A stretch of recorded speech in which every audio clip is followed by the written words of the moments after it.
అమ్మమ్మ చేతి కమ్మని రుచులను మీ ఇంటికే తెచ్చుకోండి. అమ్మమ్మాస్ స్వచ్ఛమైన ప్రేమ కమ్మని రుచి. కోటా శ్రీనివాసరావు గారి మరణం ప్రతి ఒక్కరి ఇంట్లో బాధను కలిగిస్తోంది.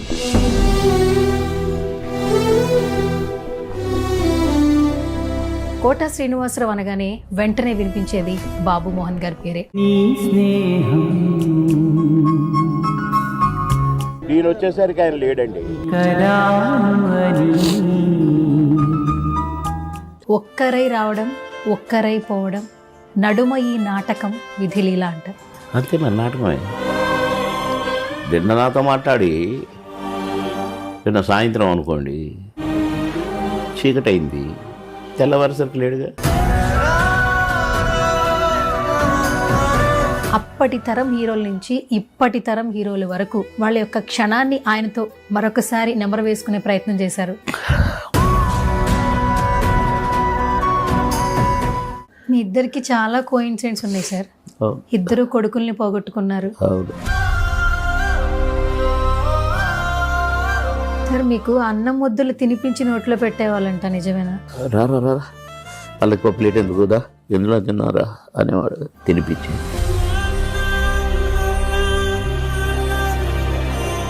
చిరంజీవి గారి దగ్గర నుంచి ఎన్టీఆర్ గారి వరకు కూడా అంత ప్రేమ సంపాదించుకున్నారు ఆయన.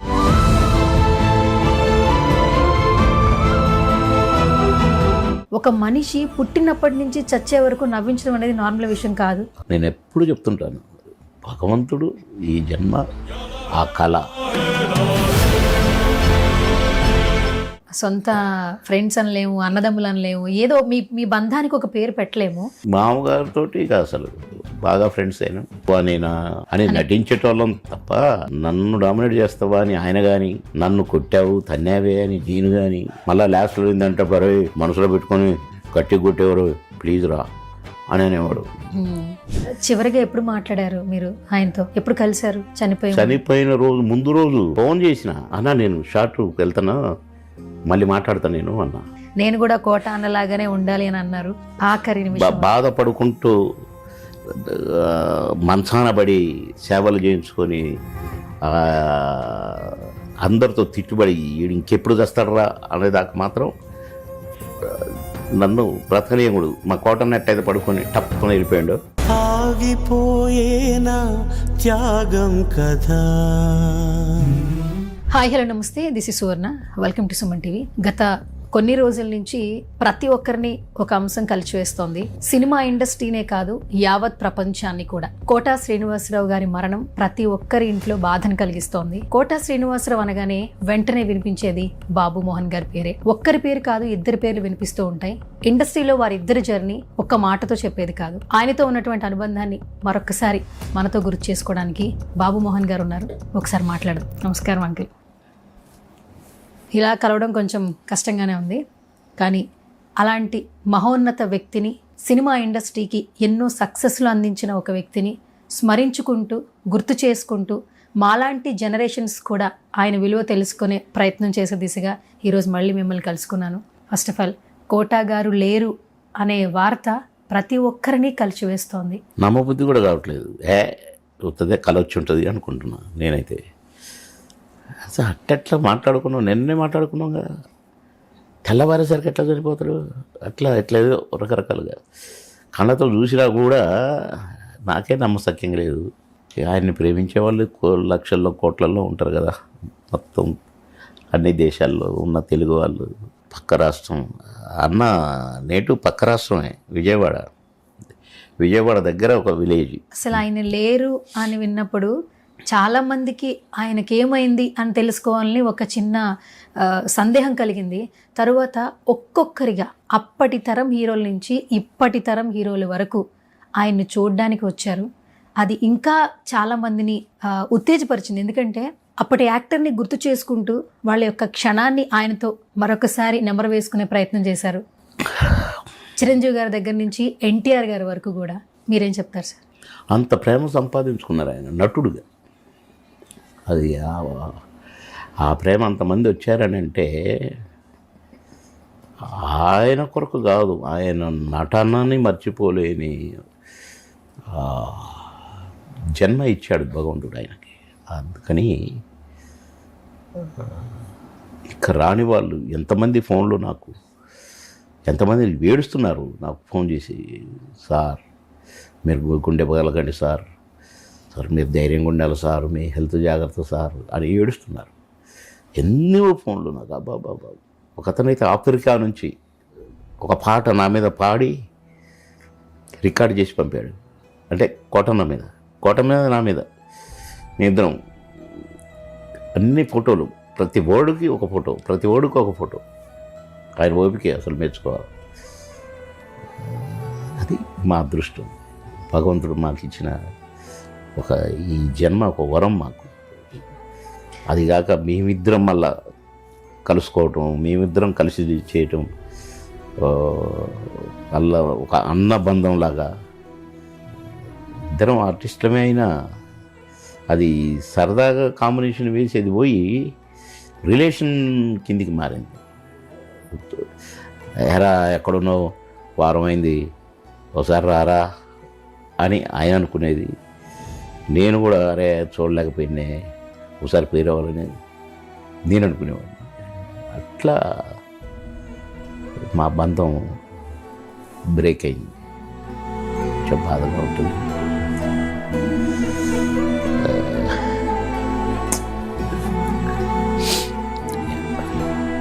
కోట శ్రీనివాసరావు అనగానే వెంటనే బాబు మోహన్ అంటుంటారు కదా, ఇండస్ట్రీలో కావచ్చు, బయట కావచ్చు, కుటుంబంలో కావచ్చు.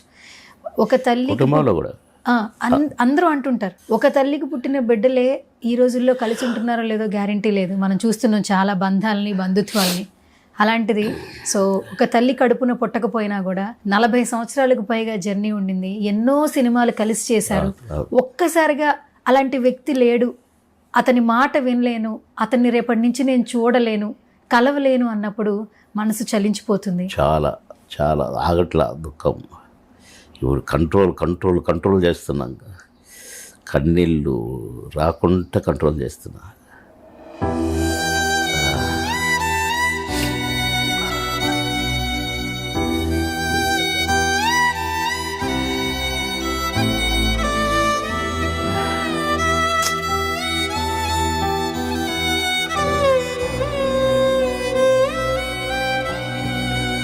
ఒక మాట అంటుంటారు కదా సార్, ఇప్పుడు ఒక్కరై రావడం, ఒక్కరై పోవడం, నడుమ ఈ నాటకం విధిలీల అంటారు. అంతే మరి, నాటకమే. నిన్న నాతో మాట్లాడి నిన్న సాయంత్రం అనుకోండి చీకటి అయింది, తెల్లవారేసరికి లేడుగా. నాటకం కాదు మరి. కానీ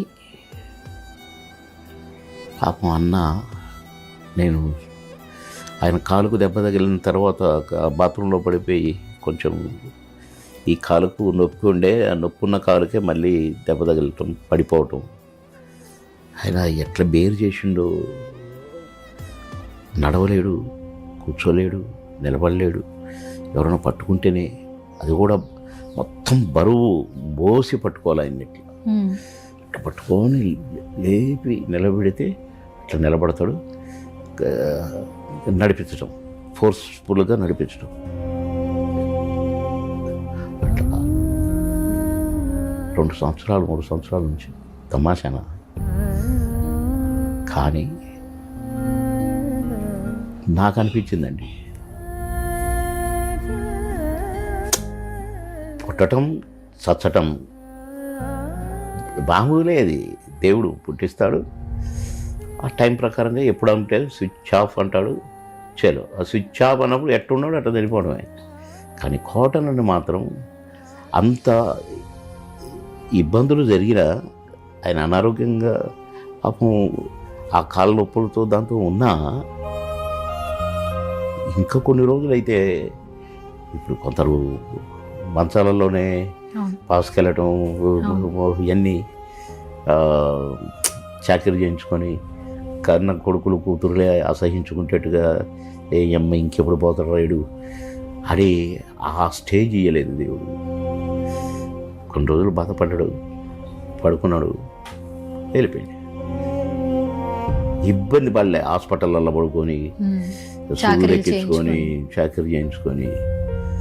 కనుక ఈ విషయంలో మళ్ళీ భగవంతుడికి ధన్యవాదాలు. ఆ అన్నని ఆ గోస ఆ స్ట్రగులు పాపం ఆ ఇబ్బంది పడినేలే దేవుడు పెట్టాడు ఉన్నప్పుడు. కానీ ఎవరు అసహించుకునేలాగా కానీ ఇంటిల్లిపాది ఆ దశ ఎవరికి రాకూడదండి.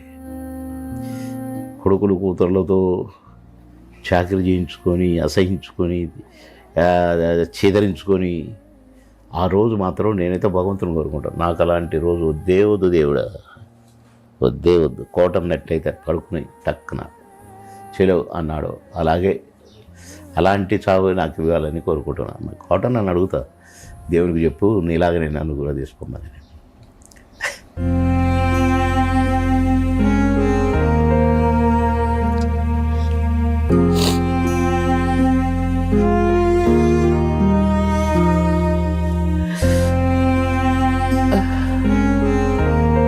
సార్ మీకు అన్నం ముద్దలు తినిపించి నోట్లో పెట్టేవాళ్ళంట, నిజమేనా? అవును.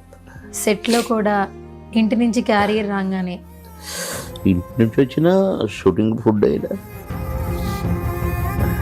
రా రా రా వాళ్ళకి ఒక ప్లేట్ ఎందుకుదా ఎందులో తిన్నారా అనేవాడు.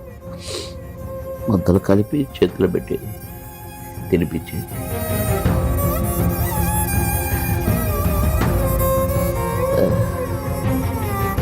మీ ఇద్దరికి చాలా కోయిన్సిడెంట్స్ ఉన్నాయి సార్. ఇద్దరు కొడుకుల్ని పోగొట్టుకున్నారు. అవును. ఇద్దరు ఇప్పటికీ ఒక మార్క్ సెట్ చేశారు సినిమా ఇండస్ట్రీలో.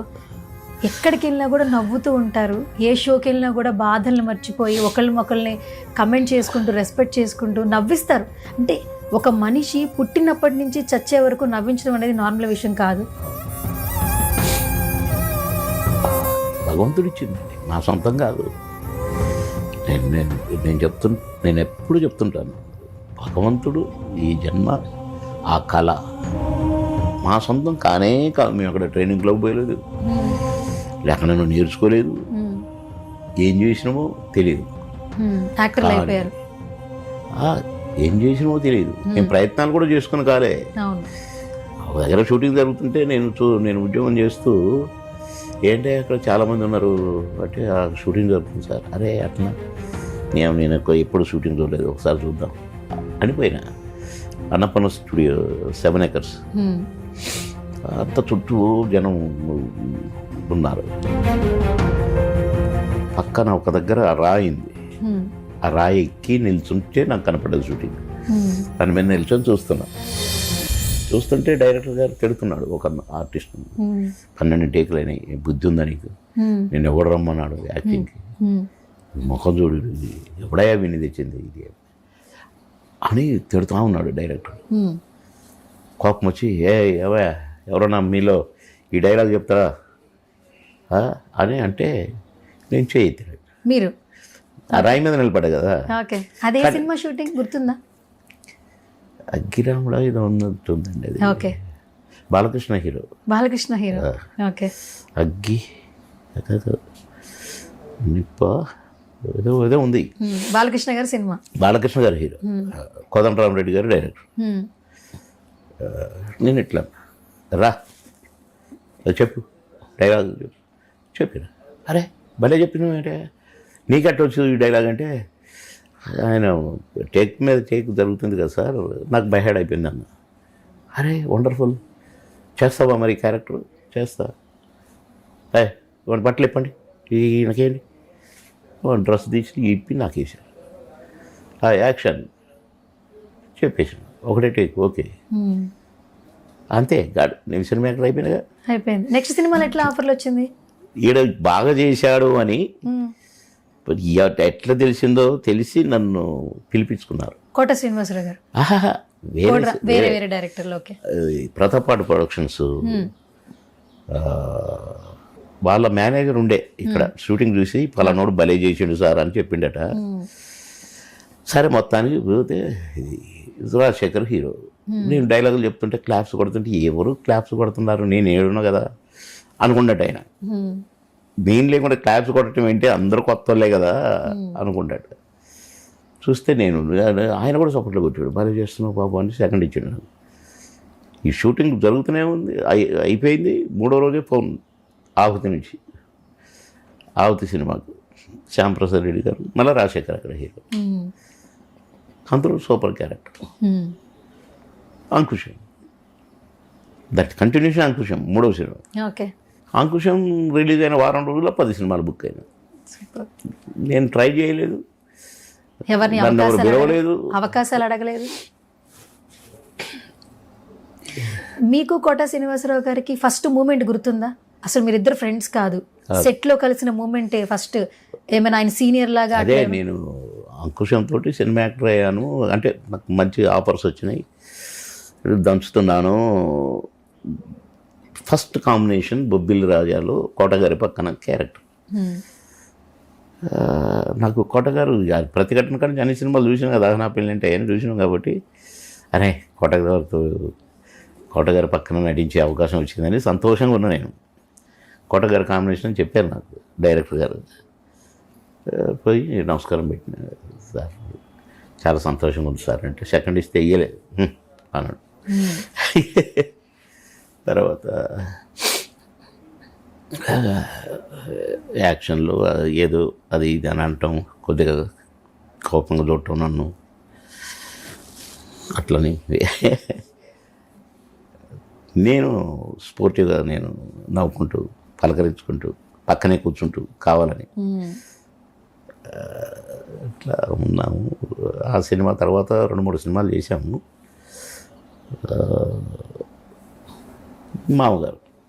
మామగారితో ఇక అసలు బాగా ఫ్రెండ్స్ అయినాం. మాకెక్కడ నువ్వా నేనా అని నటించేటోళ్ళం తప్ప నన్ను డామినేట్ చేస్తావా అని ఆయన కానీ, నన్ను కొట్టావు తన్నావే అని నేను కానీ, మళ్ళీ లాస్ట్లో ఏంటంటప్పుడు అరే మనసులో పెట్టుకొని గట్టి కొట్టేవారు ప్లీజ్ రా అని అనేవాడు. అదే అందుకే జాగ్రత్తగా టైమింగ్ చూసుకో అని నేననేది. మళ్ళీ ఆయన చూసుకుంటాం లేవో అది ఆయన అనేది. నేను కొట్టే ఎప్పుడన్నా కపకన్నా కొంచెం అట్లా తగిలింది అనుకో, చూసావా సరే మిస్టేక్ జరిగింది వద్దరా అనేవాడు. లేదు చూపిస్తాను నేను అనేది. అట్లా చాలా సందర్భాలండి. మహానుభావుడు. ఇంత ఆత్మీయులు అయిపోయారు కదా, ఇప్పుడు సొంత ఫ్రెండ్స్ అనలేము, అన్నదమ్ములు అనలేము, ఏదో మీ బంధానికి ఒక పేరు పెట్టలేము. ఇంత ఆత్మీయులైనప్పుడు అరే ఇది చేస్తే బాగుంటుందిరా, నువ్వు అది కొనుక్కుంటే బాగుంటుందిరా అని చెప్పుకుంటూ ఉంటారు కదా. అంటే ఈవెన్ ఇన్వెస్ట్మెంట్స్ గురించి కావచ్చు, పర్సనల్ విషయాల గురించి ఉన్నాయి, అవి కూడా ఉన్నాయి. ఏం చెప్తుంటారు ఎక్కువగా మీకు సజెషన్స్ కోట శ్రీనివాసరావు గారు? ఇప్పుడు ఆయన ఉన్న ఇల్లు నేను అడ్వాన్స్ ఇచ్చిన. అది రాజుబాబు గారి తమ్ముడు చిట్టిబాబుది ఆ స్థలం, ఆ ఇల్లు.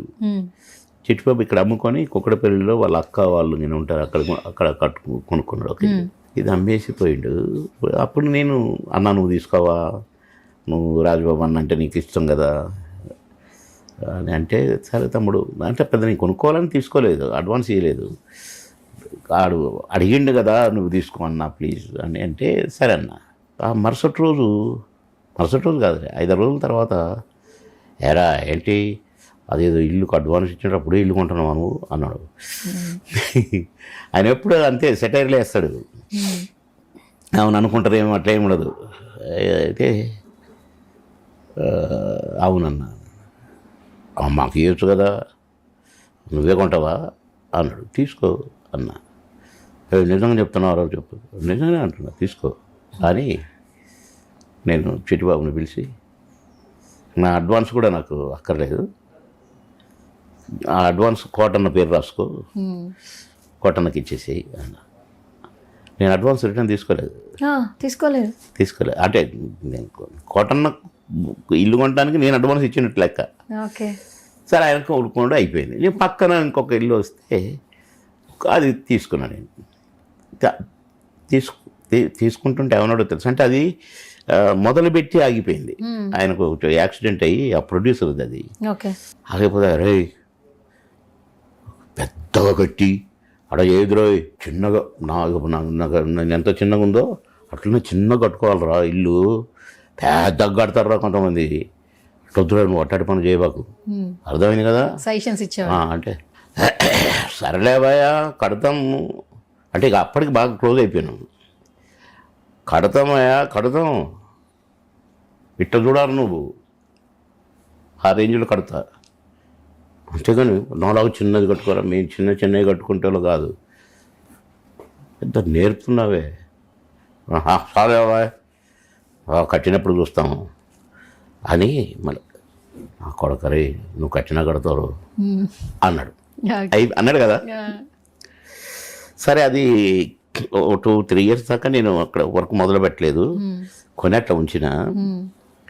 ఎక్కడ కలిసినా కూడా అనేవాడు, ఎరా ఎప్పుడు కడుతున్నావు, చిన్నది వేసుకోరా, ఎందుకు కట్టేసి అనేవాడు. కడతా అనేవాడిని నేను.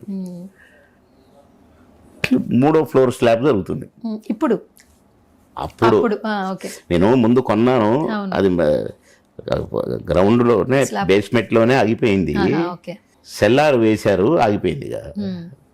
నేను కింద నుంచి ఫస్ట్ ఫ్లోర్ నుంచి 2nd floor 3rd floor వేస్తున్నాను. పైన వర్షం వచ్చేటట్టు ఉంది, స్లాబ్ పడుతుంది 3rd floor.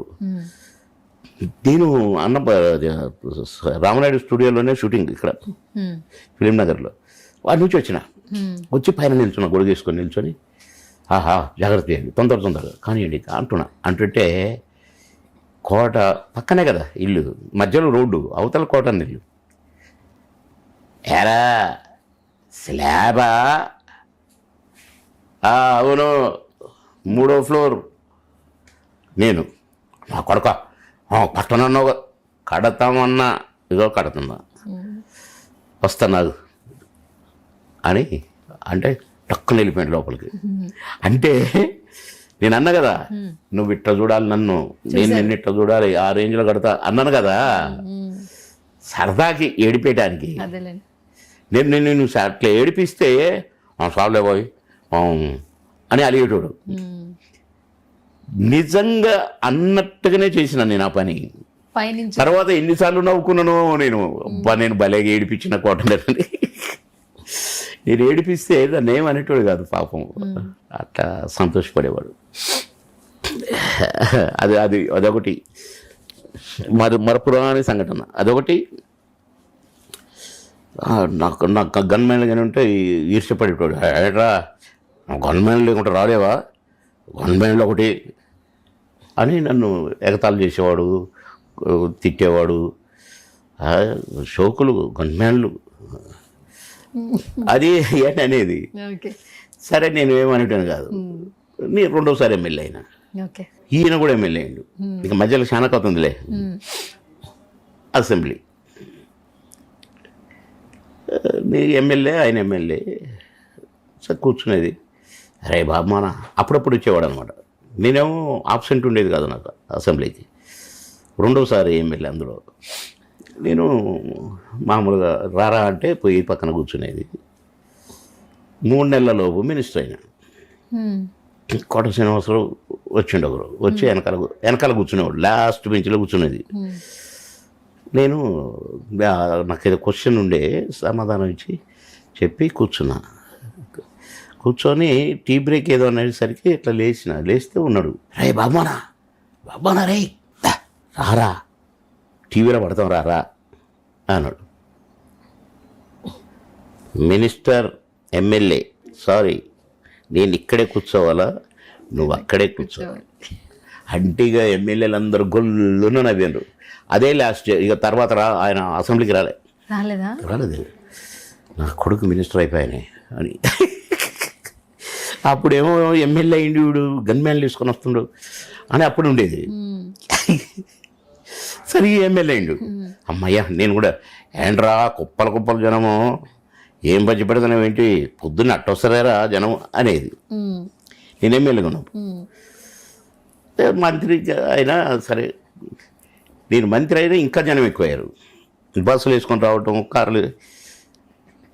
ఏనాడు నేను ఒక 2-3 మనుషులను కూడా ఆయన ఇంటి ముందు చూడలే. నేను నా ఇంటి ముందేమో జాతర ఉండేది, అది కూడా కోపం వచ్చేది. నా ఎవడు రావట్లేదు బాగా ఎట్లా వస్తారు బెజవాడ నుంచి, ఈయన ఏం చేసి పెడతాడని ఊరు కాన్స్టిట్యున్సీ పోడు. ఇవన్నీ ఇక గమ్మత్తుగా మేము నవ్వుకునేటోళ్ళం. అట్లా అన్నీ చాలా ఉన్నాయి చెప్తే. అయ్యో మేము కలిసినామంటే ఏదో ఒకటి ఒక కథ చెప్పుకునే కథ తయారయ్యేది. ఎక్కువ టీజ్ చేస్తారా మిమ్మల్ని? ఆ? ఎక్కువ టీజ్ చేస్తుంటారా? బాగా టీజింగ్ ఎక్కువ? టీజింగ్ అంటే సరదాగా? సరదాగే. ఆయన ఏదంటాడో దానికి వెంటనే కౌంటర్ ఇచ్చేవాడిని నేను. నా కొడుకు రెడీగా పెట్టుకుంటావురా నువ్వు అనేది కౌంటర్. ఓకే. మిమ్మల్ని ఏమని పిలిచేవాళ్ళు బాబు మోహన్ గారు? బామ్మానా అని పిలిచే. మోహనా అని పిలిచేవాళ్ళు. రే బామ్మానా. ఆయన ఏమి ఇష్టంగా తింటారు? అన్ని పచ్చళ్ళు బాగా బాగా ఇష్టం అంటగా. బాగా భోజన ప్రియుడు. క్వశ్చన్ బాగా తింటారు. 10 పచ్చళ్ళు తిన్నాడు ఒకరోజు లంచ్లో. మంచి భోజన ప్రియుడు, బాగా తింటాడు, బాగా చాకరీ చేస్తాడు. గ్రేట్ మనిషి. మీకు ఆయనకి ఎంత ఏజ్ డిఫరెన్స్ ఉంటుంది బాబు మోహన్ గారు? ఉంటుంది 7-8 సంవత్సరాలు. 8 ఏళ్ళు ఉంటుంది. 10 ఏళ్ళ దాకా ఉంటుంది. 10 years దాకా ఉంటుంది. నేను 19 పెట్టినాక సినిమా యాక్టర్ అయింది. అవును. సో ఇప్పుడు కలిసినప్పుడల్లా బాగా మాట్లాడుకుంటారంటారు కదా, ఎప్పుడైనా బాధల్ని ఒకరికొకరు చెప్పుకుని ఇంకా మనం ఈయనకి తప్పితే ఇంకెవరికి చెప్పుకోలేమన్న సిచ్యువేషన్ అన్న జరిగిందా మీ ఇద్దరి మధ్యన? అలా ఆయన ఏమైనా బాధలు చెప్పుకున్నారు మీతో? మాకు అసలు ఆ టైం ఏడు ఉండేది, బాధపడేది చెప్పుకునే టైం కూడా ఉండేది కాదు. సినిమాలు ఎక్కువ ఉండేవి. రోజుకు 6 షిఫ్ట్లు పనిచేసేది మేము. 6 షూటింగ్లు ఓకే. Per day. ఎన్ని గంటలు పనిచేసేవాళ్ళు? 24 గంటల్లో 24 hours. మరి ఎక్కడ పడుకుంటారు? కుర్చీలో షార్ట్ గ్యాప్లో. సార్ రెడీ సార్, క్లాతీ రెడీ, డైలాగ్ రెడీ, రావాయ రా వెళ్దాం, ఓకే రెడీ టేక్ రిహార్సల్ లేదా అన్నా కదా ఇక్కడ. రావాయ రా అదేనా డైలాగ్ అదే కదా. ఓకే సరే రైట్ రెడీ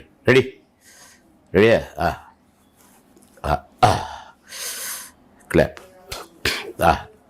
యాక్షన్, డైలాగ్. ఓకేనా? ఓకే. అది 24 అట్లా 16 సంవత్సరాల పైనే. 16 సంవత్సరాల పైనే. Round the clock. ఎప్పుడన్నా ఒక రాత్రి క్యాన్సిల్ అయితే పడుకునేది కదా. సరదాగా ఎక్కడికైనా వెళ్ళేవాళ్ళ? ఇంకెక్కడ సరదా, పడుకోవడమే ఇంకా ఖాళీ దొరికితే. అంతే కదా, రెస్ట్ లేదు కాబట్టి. రెస్ట్. మళ్ళీ దీంట్లోనే పాటలే, డ్యాన్స్లే, అవును, ఫైటింగ్లే. మేమెప్పుడు ఏంటి ఏంది షూటింగ్లు చేయటం నిద్ర లేకుండా. నాకు ఒకసారి మెడ్రాస్ అయ్యి వచ్చింది, దాసర్ గారి షూటింగ్. నేను 2 కళ్ళు వాసిపోయి ఇంత లావు అయినాయి కళ్ళు, గుడ్లు. నేను అట్లనే చేస్తాను. రెండు చేతులతో క్లాత్ ఇట్లా పెట్టుకునేవాడిని. అట్లా తీసి రెడీ సార్, బియ్యం ముక్కలుగానే కూర్చుకుంటుంటాయి. దాసర్ గారు నేను చేయలేనురా, కట్ చేయలేనురా. నేను ఏంటిరా అరే కళ్ళు పోతాయిరా, అట్లా పెట్టుకొని ఎట్లా చేయబుద్ధి అవుతుందిరా నీకు? నేను చేయలేనురా, ప్యాకప్ చెప్పేస్తారా, తర్వాత చేసుకుందాం. గురుగారు దండం పెడతా, నాకు 3 నెలల దాకా కాళ్ళు ఎక్కడ లేదు సార్, ప్లీజ్ సార్.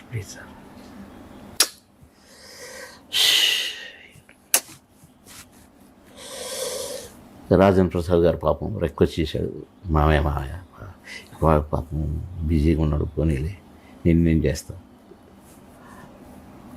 అట్లా చేసినప్పుడు కూడా హాస్పిటల్కి పోదాం, కంట్లో మంది వేసుకుందాం అనుకోలేదు నేను. ఆ తెల్లారి తెప్పించారు కళ్ళల్లో వేసుకునే డ్రాప్స్ అయ్యి. అట్లా మా శరీరాన్ని, మాది శరీరం మాది కాదనుకునే వాళ్ళమే తప్ప ఏ ప్రొడ్యూసర్కి ఇబ్బంది కలిగించాలా, ఎవరు షూటింగ్ ఎగ్గొట్టాలా. 6 షిఫ్ట్లు పనిచేసినా ఏ షిఫ్ట్కి కూడా 5 నిమిషాలు లేటుగా పోలేదు. మళ్ళీ టైం అంటే టైమే. కొన్ని లంచ్ బ్రేకులు అమ్మినవా అనేవాళ్ళు. అమ్మినవా అంటే అమ్మటం, లంచ్ బ్రేక్ కూడా ప్రొడ్యూసర్కి ఇవ్వడం. అమ్మటం అంటే మరి 1 to 2 1 to 2 కూడా అమ్మేది మేము. 1 to 2 అమ్మితే ఒక సినిమా అయిపోయేది. 3 రోజులు లేక 2 రోజులు, 3 సీన్లు, 4 సీన్లు, 5 సీన్లు టప్ప కొట్టి పారేసి వచ్చేది, మళ్ళీ ఉండేది కాదు. ఇప్పట్లో యాక్టర్స్ మీరు చూడండి, క్యారివాన్స్, వాళ్ళకి సర్వీస్ బాయ్స్, ఫెసిలిటీస్ ఎక్కువ ఉన్నాయి. అప్పట్లో అసలు మీరు ఎక్కడ కూర్చునేవాళ్ళు? మీకు ఎవరు సహాయం చేసేవాళ్ళు? ఏదైనా ఉంటే ఓకే, లేకుంటే రాయి ఉంటే రాయి, ఏది ఉంటే అది అక్కడ కూర్చునేది. మేము సుఖాన్ని కోరుకోలేదు, కష్టపడటమే తెలుసుకున్నాం మేము. ఇప్పుడు వచ్చేటోళ్ళు అన్ని కంఫర్ట్స్ చూసుకొని వస్తున్నారు. సరే, అది వాళ్ళ అదృష్టం, ఇది మా అదృష్టం. కానీ మేము ఏ కంఫర్ట్ లేకున్నా ఎంజాయ్ చేసినాం. నేను మీకు ఒక వీడియో చూపిస్తాను చివరిగా. ఆ వీడియో చూస్తున్నప్పుడు మీకు ఏమనిపించిందో చెప్పండి. జస్ట్ మీ మెమరీస్ ఒకసారి రీకలెక్ట్ చేద్దాం అని. తల్లితో సమానం. బిడ్డ ఎదుగుదలకి మాత్రం స్తన్యం ఎంత అవసరమో బిడ్డ మానసిక వికాసానికి. సో అలా చూస్తున్నప్పుడు ఇద్దరిని ఆప్యాయంగా ఒకరికొకరు చెప్పుకోవడం, ఆయన జీవితంలో జరిగింది నా జీవితంలో అంతే. జరిగింది. ఇప్పుడు ఇది ఇందులో చూపించే కరెక్ట్.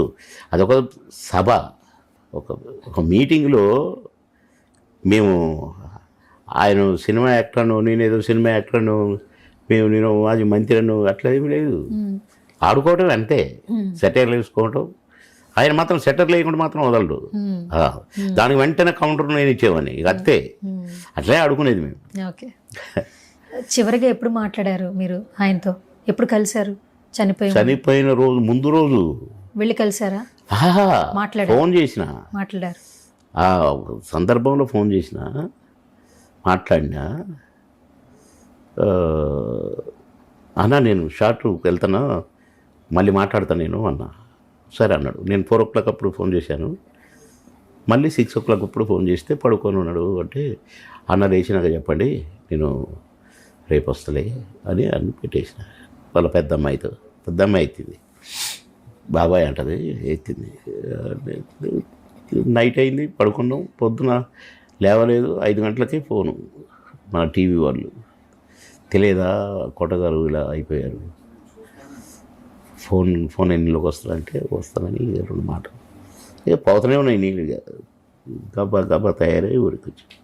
ఆ విజువల్స్లో మీరు బ్రహ్మానందం గారు ఎక్కి వేడుస్తున్న అవి చూస్తున్నప్పుడు ప్రతి ఒక్కరిని, ఏ జనరేషన్ ఉన్న వాళ్ళైనా కలిసివేస్తుంది. కోటా గారి గురించి తెలుసుకునే ప్రయత్నం చేశారు చాలామంది. ఇంతమంది వ్యక్తులు వస్తున్నారేంటి, ఇంతమంది బాధపడుతున్నారేంటి అని చెప్పి ఆలోచన చేసే సిచ్యువేషన్ చూసాం. బ్రహ్మానందం గారు అయితే అసలు ఆల్మోస్ట్ మంచి నటుడుగా పేరు తెచ్చుకున్నారు కదా. మంచి నటుడు పాయనే అన్న ఆప్యాయతతో వచ్చారు. అందరు ఎవరు చుట్టాలు గారు, క్లాస్మేట్స్ గారు, పక్కింటోళ్ళు గారు. కానీ అరే మన కోట, అరే మంచి నటుడు. చిరంజీవి గారు కూడా నన్ను ఇట్టు పట్టుకొని ఏం చేశారు, ఎలాంటి జంట మీది అని చాలా గొప్పగా. మొన్న కూడా మీ సినిమా ఉప్పు కప్పు రంగు ప్రివ్యూలో వచ్చారు, చాలా యాక్టివ్గా ఉన్నారు. చాలా రోజుల తర్వాత మిమ్మల్ని ఇలా బయట చూస్తున్నప్పుడు ఆడియన్స్ అందరూ కూడా చాలా హ్యాపీ ఫీల్ అయ్యారు. కానీ ఒక వీడియో ఐ థింక్ సో సిస్టర్తో వస్తే అది వేరేలాగా తమ్నేల్ పెట్టి. కాదండి, నేను ప్రివ్యూ షోలకు కూడా సరిగా వెళ్ళేటోని కాదు. సరే మా అక్క వస్తానంటే తీసుకొని అక్కను వాళ్ళ బాబు ఒకసారి వెళ్ళినాం. వాడు కూడా ప్రివ్యూకి వచ్చాడుగా, తను చూశాడుగా. సినిమాలో నేను ఉన్నానని తెలుసు వాడికి. వాడు ఏదో మాట ఏదో మాట్లాడాడు, ప్లీజ్ శబ్దం కాకూడదండి. వాడు రాస్తాడు, భార్యతో వచ్చిందంట నేను సినిమాకి. ఒకప్పుడే నటుండంట నేను. ఆ సినిమాలో చూడేవాడు కళ్ళు దుబ్బినాయా చెప్పండి. మా సొంత అక్కని పట్టుకొని భార్య అని రాస్తాడు వాడు. తెలియకపోతే తెలుసుకోవచ్చు, ఎవరైనా అడగవచ్చు, పోనీ మమ్మల్ని అడగవచ్చు. కానీ వాడు ఇష్టం వచ్చినట్టుగా వరుసలు రాసి మళ్ళీ దాన్ని ఒకప్పటి నటున్నట్టు నేను. ఇప్పుడు నేను నా సినిమాలు 10 సినిమాలు నేను షూటింగ్లో చేస్తుంటే అయినా నేను మొన్నటిదాకా నేను ఒక టీవీ సీరియల్ చేసిన, 2-3 టీవీ సీరియల్ చేసిన. ఉప్పు కప్పు రంగులో మంచి రోల్ చేశారు, క్యారెక్టర్ బ్రహ్మాండమైన క్యారెక్టరు. వాడి కళ్ళు దుబ్బినాయా. ఒకప్పటి కాదు, ఈ జన్మంతా నన్ను సినీ నటుడే అంటారు. ఒకప్పటి నటుడు మళ్ళీ సొంత అక్కని పట్టుకొని వాడే ఊహించుకొని భార్య అని రాయటం దొంగ నా కొడుకు. మీకు ఫోన్స్ కూడా వస్తున్నాయి కదా. ఎన్ని ఫోన్లు అండి బాబోయ్, ఎన్ని ఫోన్లు. వాడెవడో తీపిస్తున్నా, మా వాళ్ళని పెట్టినా వదిలిపెట్టను వాడిని, మనంతూ చూస్తా. మన మీద పోలీస్ కంప్లైంట్ కూడా ఇస్తాను నేను. ఇట్టటి నా కొడుకుల్ని బహిష్కరించాలండి మీరు టీవీ వాళ్ళు. అన్ని టీవీలకు చెడ్డ పేరు కదా, టీవీలోళ్ళు అని అనాలి నేను. కానీ అందరు అనకూడదుగా నేను, కానీ అనాల్సి వస్తుందిగా ఇప్పుడు. కనుక ఒక్కడి వల్ల అందరికీ చెడ్డ పేరు కదా, దాన్ని మళ్ళీ వైరల్ చేయటం, 1000 మందికి పంపటం. వాడు మనిషి అండి, వాడు తినేది అన్నమేనా, అసలు పెండ కదా, పెండేవాడు తినేది, అందుకని అట్ట పెండ తిన్న పని చేసినవాడు. వాడిని వదిలిపెట్టనండి. మీరు కూడా కొంచెం ప్లీజ్ అందరికి పంపండి కొద్దిగా. తప్పకుండా. అందుకే నేను ఇంటర్వ్యూలో ఎంత క్వశ్చన్ ఒక రేస్ అక్క ఇందాకే ఫోన్ చేసింది మాకు. ఒక అక్క ఆమె అది చూసుంటే ఒక తెలుసు తెలియదు కానీ ఎంత బాధపడతారండి. నా సొంత తమ్ముడిని పట్టుకొని వాడు దొంగ, నా కొడుకు, వాడికి పుష్టి వ్యాధి రాను, నా కొడుకు అని అనే కోపం రాదా? ఎదురుకుంటే తన్నరా చెప్పు తీసుకొని? చాలా బాధాకరం అండి, చాలా బాధాకరం. చివరిగా ఇప్పుడున్న చాలా జనరేషన్స్కి మీ అందరి జర్నీ, మీ లైఫ్ స్టైల్ కావచ్చు, మీ ప్రొఫెషనల్ జర్నీ కావచ్చు, నిజంగా అందరికీ ఇన్స్పిరేషన్. ఎందుకంటే ఈ కాలం జనరేషన్స్లో వెంటనే ఒక చిన్నది అవ్వంగానే సూసైడ్కి వెళ్ళిపోవడం, క్రైమ్ వైపు వెళ్ళిపోవడం, నెగిటివ్ థాట్స్, నెగిటివ్ ఆరా వైపు వెళ్ళిపోవడం, అవన్నీ చూస్తూ ఉన్నాం. కానీ ఇప్పటికీ కూడా మీరు అభ్యుదయ భావాలతో ఉద్యమం నుంచి తర్వాత ఇండస్ట్రీ, తర్వాత పొలిటీషియన్గా, ఒక మంచి వ్యక్తి, ఉద్యోగిగా, గవర్నమెంట్ ఉద్యోగిగా, అలాగే పర్సనల్ లైఫ్లో కొడుకును కోల్పోయినా కూడా వాళ్ళ పిల్లల్ని చూసుకుంటూ వాళ్ళ కోసమే బ్రతుకుతూ ఉన్నారు. లాస్ట్లో ఒక మాట అన్నారు, నేను మాత్రం తీసుకుని మాత్రం అలాంటి సిచ్యువేషన్ నా భగవంతుడు నాకు ఇవ్వద్దు, నేను కూడా కోట అన్నలాగానే ఉండాలి అని అన్నారు. ఆఖరి నిమిషం బాధపడుకుంటూ మంచాన పడి సేవలు చేయించుకొని అందరితో తిట్టుబడి వీడు ఇంకెప్పుడు చేస్తాడరా అనేదాకా మాత్రం నన్ను బ్రతకనీయకూడదు. మా కోటన్నట్టు అయితే పడుకొని టప్పున వెళ్ళిపోయాడు. అందరితో మంచిగా ఉంటూ అందరితో నవ్వుకుంటుంటూ అట్లా అప్పుడు కూడా జోకులు వేసుకుంటా సెటైర్లు వేసుడేనా. ఆ ముందు రోజు సెటైర్లు వేసుడు ఎరా ఎక్కడా అని అట్లా దేవుని సృష్టి అంతే. మీరు కూడా ఆరోగ్యంగా ఉండాలని మనస్ఫూర్తిగా కోరుకుంటున్నాం. ఈ టైంలో కూడా మీరు ఆయనతో ఉన్నటువంటి అనుబంధాన్ని మేము అడగంగానే ప్రతి ఒక్కళ్ళకి అవకాశాన్ని ఇస్తున్నారు, నాలాంటి వాళ్ళకి కలిసే ఛాన్స్ కూడా ఇస్తున్నారు. సో ధన్యవాదాలు. ఆరోగ్యంగా ఉండండి, ఎంతోమందికి ఇన్స్పిరేషన్గా ఉండాలని కోరుకుంటున్నాను. Thank you thank you so much. Very happy.